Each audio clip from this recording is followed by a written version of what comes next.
What's up, guys? Belmont here. So, the first DLC for Streets of Rage 4 has just been announced, and I got wind of the official trailer. And what we're going to do is we're going to watch the trailer in its entirety, and then I will be returning to very specific points to give you guys my impressions on what I noticed and what I think we can expect from this trailer. So, let's hit it. Alright, I agree with all of this. There's Axel. Oh man, it's been such a long time since I played this game. I played it to death. Dr. Zen has gone rogue.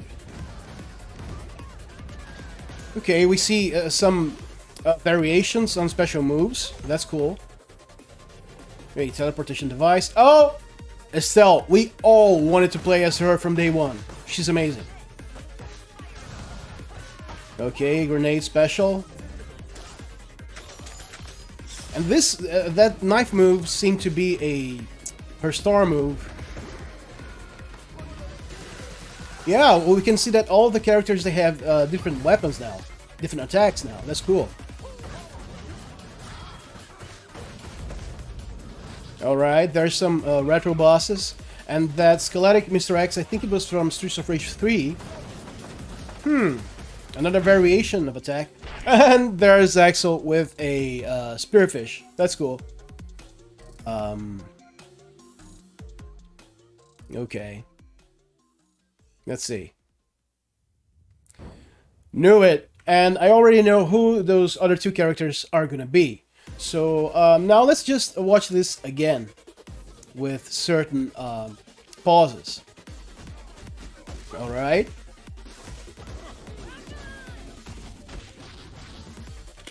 And here is the very first thing that I noticed.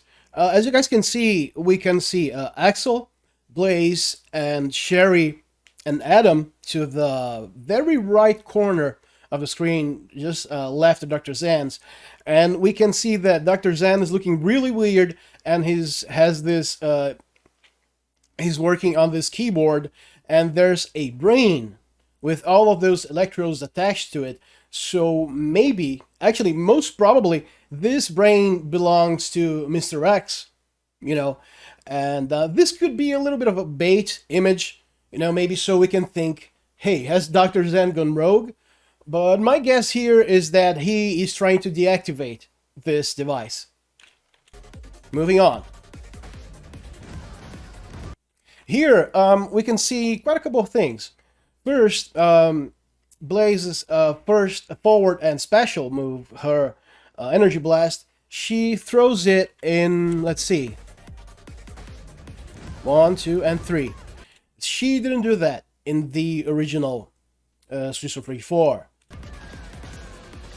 Same thing for Sherry's special attack here, where she bashes her guitar on the ground.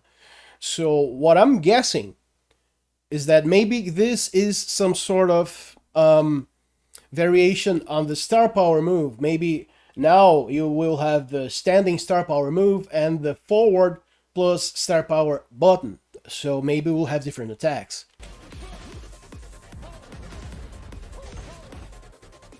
And there we have this teleportation device, and this seems to be some sort of virtual reality, and this corroborates with what we saw, where all of the main characters are attached to those machines. And there we have Estelle. It's no surprise to anyone really that she was going to be a playable character, because when you fight her, her moveset is very akin to what you'd see on a playable character. So it's no surprise here. We are all happy, but it's no surprise. Alright. We have her grenade toss move. She'd usually just pull the pin and throw it forward, but now she throws it down. Maybe we will be able to throw it forward too. And as we can see here on this special move, let's see if I can capture it just the right moment. If you look at the ground, you'll see that there are 3 standard knives, the discardable weapons, disposable weapons. But if you look at Estelle's sprite, you can see that her knife is her own equipment. So this is a special that she has that has nothing to do with whatever weapons you may find on the scenery. That's cool.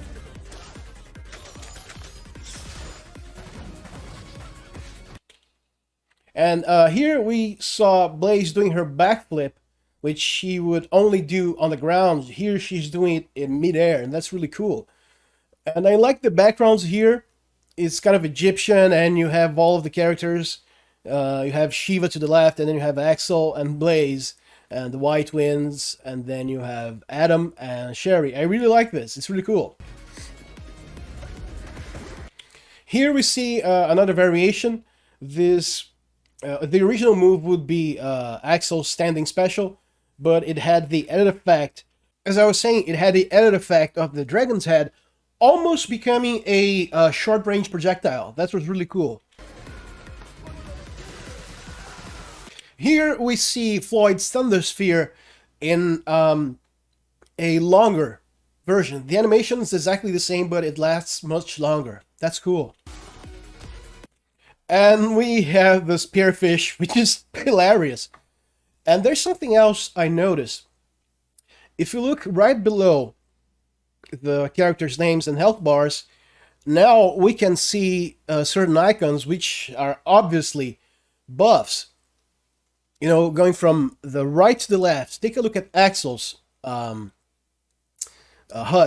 You're going to see that there's a defense plus, and there's something which I really don't understand what it is, that blue icon. And on the center, we have what I think is going to be an enhanced movement speed. Then to the left, I really don't know what that is.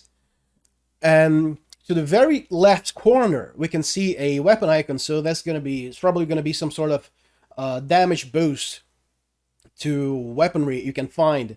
And what I find really interesting here, what I'm really curious about, is that whether or not those buffs are going to be selectable, you know, equipable, if you will, before each stage begins, or if you will pick up those buffs on the ground or after meeting certain requirements. I'm really interested in this. I'm really curious about this. You know, everyone that likes Streets of Rage 4 has been waiting for new content for a long time. Maybe even too long.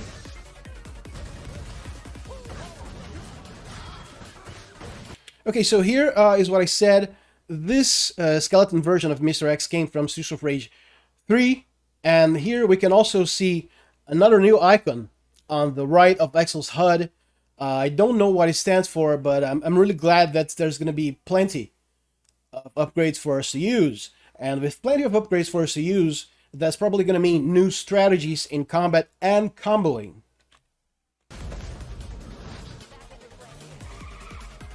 Okay, we have a stealth special here. And Blaze is wielding a not lightsaber. That's really cool. You can see a giant piston here coming down as a trap. With Adam, if you press the special attack, he will do this spinning kick. But what's happening here is that it's a powered up version. There's a typhoon of energy around him. And there's something else I'm thinking here. This could be a charged version of your special attacks, maybe.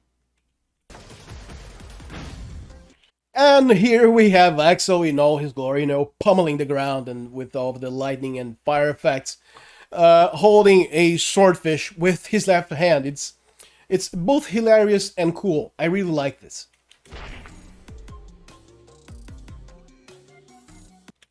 Okay, it doesn't exactly say when it's going to be released. From what I've seen, I don't believe it's going to be taking more than a month or two.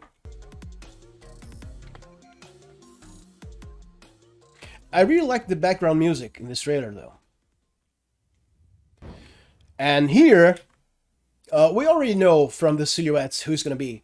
The first was Estelle. The second, which was actually no surprise to anyone, is going to be Max. And on the third slot is going to be Shiva. So I'm really, really glad that .mu is not only bringing us new characters, which is what we wanted, but I also read that we're getting something else, really. We're going to get new color palettes for every single character, and that's amazing. And what I also find really interesting here is that .mu went beyond the Lizard Cube. All of the parties involved, they went beyond, because they could have simply given us, you know, new characters, new stages, and whatever. But, you know, clearly they gave us new buffs and also new moves. You know, new special moves, and that's going to increase the longevity of the game by a whole lot, really. And that just shows the commitment all of the teams, all the companies involved in this project had with it, and I really appreciate this. So my closing thoughts on this trailer are that yes, I am excited to play this. I think it will bring us dozens and dozens of hours of gameplay. I played the original Streets of Rage 4 game for an ungodly amount of time, and I'm sure I wasn't the only one. So it's definitely a day one purchase for me. And in case you haven't watched it already, I'm gonna leave on the ending cards, I'm gonna leave the link for my review of the Streets of Rage 4, the base game. And if you guys haven't watched it already, please do, because it's a love letter to this game that I love so much. Alright? So stay safe, take care, and I'll see you next time.